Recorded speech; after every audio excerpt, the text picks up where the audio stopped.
Good morning to all of you. Welcome back my YouTube channel. आप सब कैसे हैं? उम्मीद है कि आप सब भी बढ़िया होंगे और अपनी पढ़ाई भी बहुत अच्छे से कर रहे होंगे। तो अब देखिए, अब हमारे पास एकदम बिल्कुल भी समय नहीं बचा है, तो इस समय को हमें अब बहुत ही अच्छे से यूज़ करना है। और इस लास्ट समय में हमें कोशिश यही करनी है कि हमारा ज़्यादा से ज़्यादा अच्छे से रिवीजन और क्वेश्चन प्रैक्टिस, ये दोनों चीज़ें बहुत ही अच्छे से हो जाए। और इसके साथ ही हमें अपना आत्मविश्वास बहुत ही अच्छे से बना के रखना है, क्योंकि इस लास्ट टाइम में हमें बिल्कुल भी नकारात्मक सोच नहीं लानी है अपने मन में, क्योंकि जितना ज़्यादा हम सकारात्मक सोचेंगे और उसके अकॉर्डिंग अपनी तैयारी करेंगे तो वो जाके ज़्यादा फ़ायदेमंद होगा। और वहीं पे अगर हम एक भी दिन नेगेटिव सोचने में बिता देंगे तो फिर हमारा बहुत ही ज़्यादा नुकसान हो जाएगा, क्योंकि पिछले 3 सालों के बाद ये मौका हमारे हाथ आया है। तो हमें कोशिश यही करनी है कि हर हाल में हमें इस मौके का अच्छे से फ़ायदा उठाना है। और बहुत डाउट ये होता है लास्ट टाइम पे कि लग रहा है कि जितना भी पढ़े हैं कुछ याद नहीं रह रहा है, लग रहा है सारी चीज़ें भूलते जा रहे हैं। तो ऐसा ज़्यादातर लोगों के साथ ही हो रहा है। ऐसा नहीं कि हम ही एक है कि हम जो पढ़ रहे हैं लग रहा है कि कुछ याद भी नहीं है। तो ये लास्ट टाइम में ऐसा होना स्वाभाविक बात है, लेकिन हमें अपना प्रयास नहीं बंद करना है। हमें अपना प्रयास ऐसे ही जारी रखना है और ज़्यादा से ज़्यादा जितनी भी बार हो सके चीज़ों का अच्छे से रिवीजन करके अपने क्वेश्चन प्रैक्टिस पे ज़्यादा से ज़्यादा फोकस करना है। और कहीं से भी किसी भी तरह से नेगेटिव चीज़ें माइंड में नहीं लानी है। चाहे हमारे टेस्ट में नंबर कम बन रहे हो, चाहे और कोई भी बात हो, उसके लिए हमें अभी ज़्यादा सोचने की ज़रूरत नहीं है, क्योंकि ये लास्ट के जो 30 से 35 दिन हमारे हाथ में है, हमें इसका भरपूर यूज़ करना है। और कोशिश यही करनी है कि हमारी तैयारी उस तरह से हो, हमारा आत्मविश्वास उस तरह से बना रहे कि हम एग्ज़ाम में अपनी तरफ से 100% दे के ही आना है, क्योंकि पिछले 3 सालों का इंतज़ार है हमें इस एग्ज़ाम का।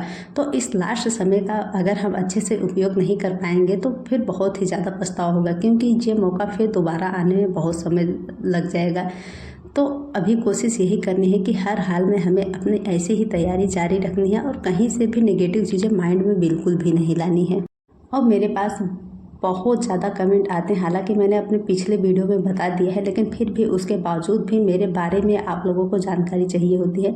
इसके बारे में मैंने अपना एक इंट्रो वीडियो बना दिया है, लेकिन फिर भी अपना एक बेसिक इंट्रो देती हूँ कि मैं यूपी के जौनपुर डिस्ट्रिक्ट से बिलोंग करती हूँ और मेरा main subject history and political science है। और मैं अभी उसी की तैयारी कर रही हूँ। 2022 वाले टीजीटी का मेरा यही सब्जेक्ट है और आगे जितने भी एग्ज़ाम होंगे मेरा यही सब्जेक्ट कॉम्बिनेशन है। तो उम्मीद है कि आपके ये डाउट क्लियर हो गए होंगे कि मैं कहाँ से हूँ और मेरा सब्जेक्ट क्या है, क्योंकि मेरे हर एक वीडियो में सबसे ज़्यादा कमेंट आता है मेरे सब्जेक्ट से लेके। तो बाकी आप लोग भी अपनी तैयारी ऐसे ही जारी रखिए और कहीं से भी डीमोटिवेट नहीं होना है इस लास्ट के समय में, क्योंकि इस लास्ट के समय हमारा मोटिवेशन हाई रहना बहुत ही ज़्यादा ज़रूरी है।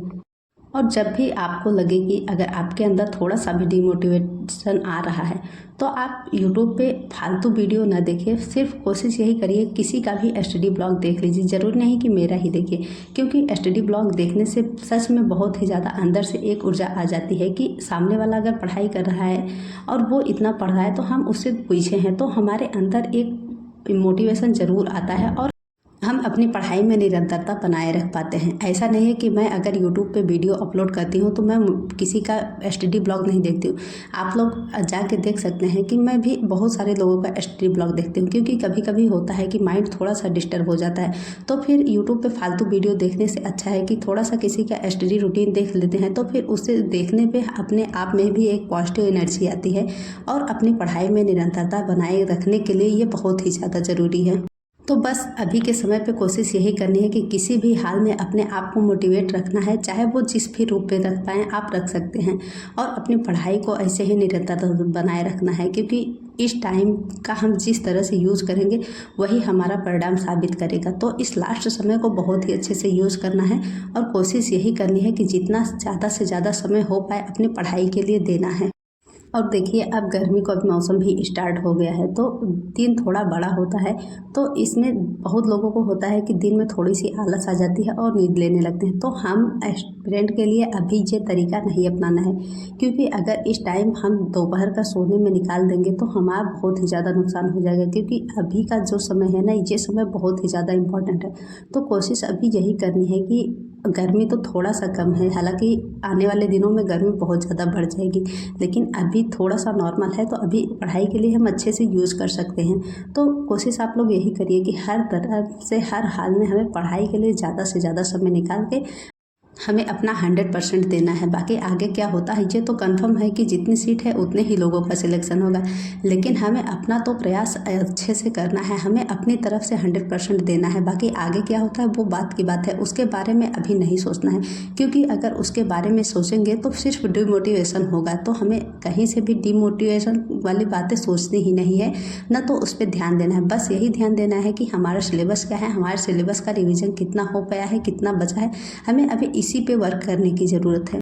तो अभी का जो ये लास्ट का समय बचा है, हमें कोशिश करनी है कि अपनी तरफ से हमें इसमें पूरा 100% देना है, और बाकी की चीज़ें बात के लिए छोड़ देनी है, उसके बारे में सोचना नहीं है। बस हमें अपने पूरा प्रयास करना है कि हमारी एक सीट किसी भी हाल में सुनिश्चित हो जाए। तो उसके लिए हर संभव प्रयास हमें अभी करने की ज़रूरत है। तो बस अभी अच्छे से अपने 100% देते हैं, बाकी आगे क्या होता है उसे आगे के लिए छोड़ देते हैं। तो आप लोग भी अपनी अच्छे से तैयारी करते रहिए, कहीं से भी डिमोटिवेट बिल्कुल भी मत होइए। बस हमें यही सोचना है कि हम अपना 100% एग्ज़ाम में दे के आएंगे। कि कहीं से भी किसी भी तरह से अगर क्वेश्चन पूछा जाएगा तो हम उस क्वेश्चन को बना पाएंगे। बस इसी आत्मविश्वास को बनाए रख के अपनी तैयारी अच्छे से करनी है, और कोशिश यही करनी है कि जितनी भी बार हो सके सिलेबस का रिवीजन करना है अपने, और क्वेश्चन की प्रैक्टिस ज़्यादा से ज़्यादा करनी है। आशा है कि आप लोग भी अपनी तैयारी बहुत ही अच्छे से कर रहे होंगे और अपना 100% देने की पूरी पूरी कोशिश कर रहे होंगे। बाकी यही रहा कुछ छोटा सा ब्लॉग, फिर मिलते हैं नेक्स्ट ब्लॉग में। तब तक के लिए bye bye and take care, और आप लोग अपनी पढ़ाई में ऐसे ही निरंतर बने रहिए।